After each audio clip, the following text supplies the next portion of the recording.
Hello and नमस्ते everyone. तपाईहरुलाई स्वागत गर्न चाहन्छु। म रोस्टर महेश। आज म यो खबर रोस्टरको रूपमा हैन, यो खबर इम्पोस्टरको रूपमा पनि होइन, यो खबर एउटा ह्युमन भएर ह्युम्यानिटी हुनुपर्छ भन्ने रूपमा भन्न गइरहेको छु। हिजो राति इन्डियाले जुन सिन्दूर क्रान्तिको रूपमा सिन्दूर एक्सन लिएको छ, एउटा नवविवाहित जोडी जसले भर्खरै बिहे गरेको 2 दिन नबित्दै आफ्नो श्रीमान गुमाएकी छन्। उनको सिउँदोबाट सिन्दूर उजाडिएको छ, उनको सिउँदोबाट सिन्दूर बगेको छ। त्यो सिन्दूरको प्रतिफल, त्यो सिन्दूरको मूल्य इन्डियन सरकार, भारतीय सरकार यानी कि नरेन्द्र मोदीले राम्रोसँग चुकाउने छन् र पाकिस्तानका टेरोरिस्टहरूलाई थाहा हुनेछ कि कुनै व्यक्तिको सिन्दूरको मूल्य कति हुन्छ। हिन्दू धर्मावलम्बी अनुसार सिन्दूर सबैभन्दा महँगो हो। त्यसैले इन्डियनहरूले भनिसकेका छन्, मोदीले भनिसकेको छ, यो सिन्दूर क्रान्ति हो। यो सिन्दूरको बदला कसैले देश दिन सक्नुपर्छ, सिन्दूरको बदला देश आउन सक्छ। त्यसैले टेरोरिस्टहरूले सम्झिए पुग्छ कि अब हिन्दूहरूको पावर चल्यो भने, यदि धर्मको बारेमा, जातिको बारेमा, कसैको बारेमा यसरी विभेद गर्नु, राष्ट्रियताको बारेमा ठाडो उल्लङ्घन गर्नु र राष्ट्रमाथि पहिचान हुने गरी, धर्ममाथि पहिचान हुने गरी, जातीयमाथि पहिचान हुने गरी अहिलेको 21औं शताब्दीमा कसैले प्रहार गर्छ भने यो भन्दा नालायकपना, यो भन्दा घटियापना, यो भन्दा कुविचार र यो भन्दा नराम्रो चीज संसारमा कुनै हुन सक्दैन। त्यसैले जुन हिजो राति भएको घटना छ, जुन हिजो राति गरेको इन्डियन आर्मीहरूको आक्रमण छ, त्यो 110% जायज छ। किल्लामा, बिल्लामा वा सिल्लामा कुनै पनि हातमा साम दाम दण्डभेद नरेन्द्र मोदीको 100% विवेकले भन्ने छ कि हिन्दूहरू भनेर गरेको र नर्मल्ली जातीय धर्मको नाममा गरेको क्रान्ति र त्यो नरसंहारको बदला पाकिस्तानका ती टेरोरिस्टहरूले मात्र होइन, सकभर पाकिस्तान देशले, पाकिस्तान पुरै देशले यो महँगो गरी बुझ्नेवाला छ।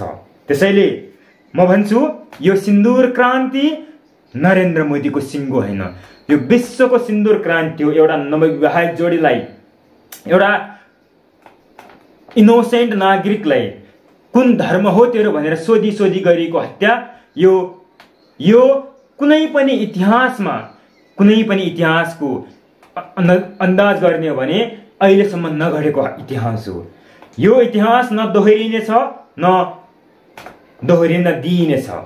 र इन्डियाले लिएको जुन आक्रमण छ, जुन एक्सन छ, त्यसमा मेरो तर्फबाट र सम्पूर्ण विश्वमा भएका मानवतावादी मानवहरूले चाहिँ त्यसमा सपोर्ट गर्नेछन्। यदि पाकिस्तानले यसलाई टेरोरिस्टहरूको पक्षबाट, टेरोरिस्टहरूको कामलाई ठिक छ, नरसंहार गरिनुपर्छ, सिन्दूर पुसिनुपर्छ भनेर उनीहरूको पक्षमा कुनै तर्क वितर्क गर्ने प्रयास गर्छ भने पाकिस्तानको पा हटाएर किस्तान मात्र बाँकी रहन सक्छ। त्यसैले पाकिस्तान सरकार, पाकिस्तानियों को मैं बोलता हूं from the name of mister Mahesh, रोस्टर महेश की जो भी करे अच्छी तरह से करे, जो सोचे अच्छा तरह से सोचे। जब विश्व पाकिस्तान के विरुद्ध में उठेगा ना, तब समझ लिए जो जी तुम्हारा क्या होगा। हाथ है कि नहीं, पैर है कि नहीं, खाना क्या खाऊं, पानी क्या खाऊं।